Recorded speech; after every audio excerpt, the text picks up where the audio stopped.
Hello mga buddies. Ayan for today's video. Ayan, mag-unboxing tayo ng aking tripod na 3110. Ayan. Ano lang to? Hindi pa siya talagang totaling original. Ito lang. Basic lang. And kailangan natin to sa pag-upload ng mga videos. Lalo special na nagluluto ako. Kailangan talaga merong ganitong tripod. Open na natin. Pinili ko nga pala yung silver type. Ayan, ang height niyan is 16 meters. Ayan, medyo mataas-taas din siya. Paano kaya to gawin? Anyway, naka-ano na siya, naka-set up na siya. Iakit-akit ko na lang. Or itaas-taas. Ilagayan lang ng camera yung ilalagay ko.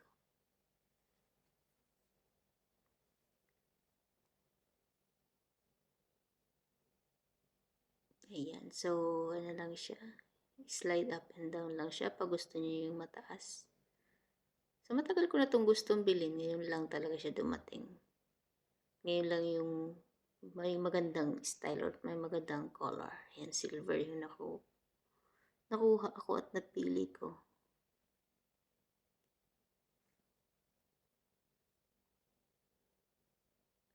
Yan, medyo matibay siya. Siguro abot to ng ilang taon. I-fix natin to. Yung adjustable niya.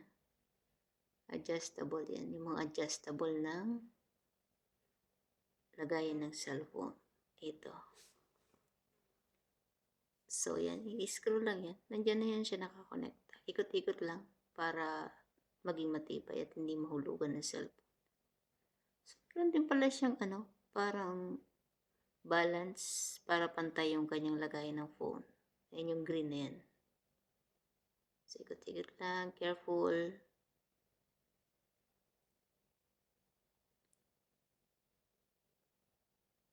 Ayan. Ayan. Ito yung pang-adjust niya. Yung pinaka-hawakan niya sa dulo. Ayan. Maganda. High recommended tong nabilhan ko. Ikot-ikot lang. Depende saan gusto nyong kumuha. Meron na rin siyang lagayan. Yung pouch ng ating tripod. Ang haba nito, simula paa hanggang balikat ko. Yan yung taas niya. Pwede na tayong gumawa ng video. Malaki rin ang tulong ng tripod na to kasi naka-steady lang talaga siya.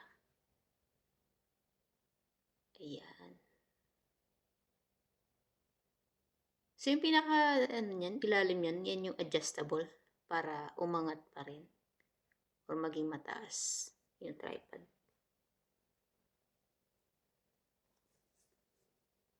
Yan, yung maliit na yan, yung pinaka-garterized ng cellphone para hindi magasgasan yung mga cellphone natin dyan.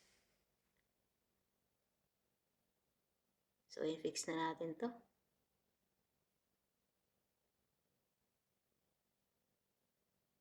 Ayan. Okay, tiglapin muna natin ulit.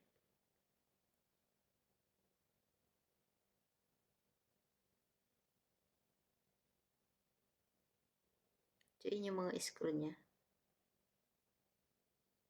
Try na natin itong set up.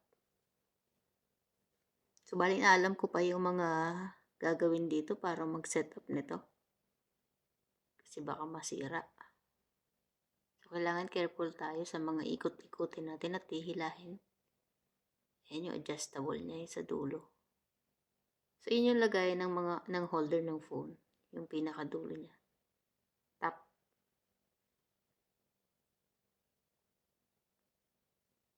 Ayan, ang haba. Napapansin nyo, mahaba siya. Ayan yung pinaka-lock. Ikabit na natin to. Madali lang naman itong assemblein. Kasi meron namang instruction.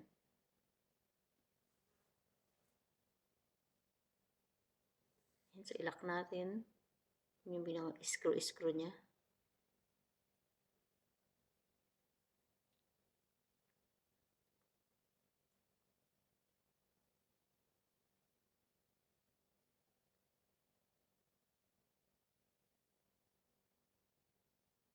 Ayan, so try na natin to. Lalagyan natin ng phone.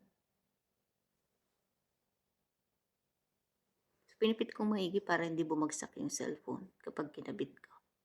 Yan, so okay na.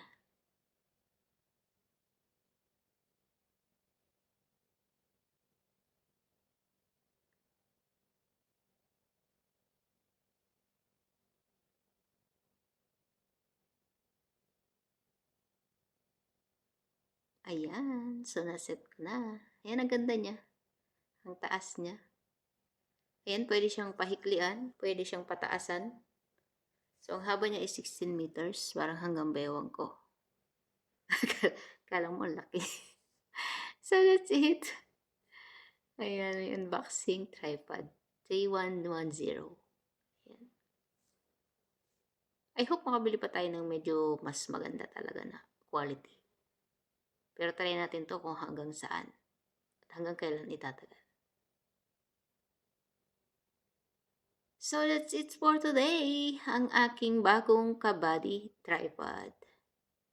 Thank you for watching, guys.